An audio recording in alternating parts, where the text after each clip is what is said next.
আপনি কি ভেবেছেন আপনার নামাজ দিয়ে আপনি জান্নাতে যাবেন? আপনি তাহাজ্জুদ গুজার, সেজদা দিতে দিতে কপালে দাগ ফেলেছেন, এটা আপনারা জান্নাতে নেবে না। আপনি এলাকার সবচেয়ে বড় হাতেম তাই দানশীল, এই দানের ভরসায় বসে আছেন। কুশ্চিন কালো ভাব। আমাদের নামাজ, আমাদের রোজা, আমাদের ইবাদত, এগুলোকে মিজানের পাল্লায় উঠালে কোনো ওজনই হবে না। তবে আমাদের একটা কৌশল জানা আছে, আমরা আল্লাহর রহমতের ভিখারি। আমরা সেদিন আগেই গুনার স্বীকৃতি দিয়ে দেব। আমরা বলবো, আল্লাহ তুমি প্রশ্ন করার আগে তোমার একটা কথা বলি, আমারে কিছু জিজ্ঞেস করো না, আমি সব করেছি।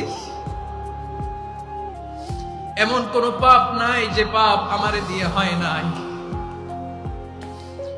তোমার রহমত দিয়ে তুমি জান্নাতে পাঠাবা, তোমার দয়ায় জান্নাতে যেতে চাই, আমল দিয়ে না। পারবেন বলতে? কিয়ামতের দিন আমরা বলবো, আল্লাহ আমার আমল দিয়ে জান্নাত চাই না, আমি তোমার দয়া দিয়ে জান্নাত চাই। তোমার দয়া ছাড়া আমার কোনো উপায় নাই।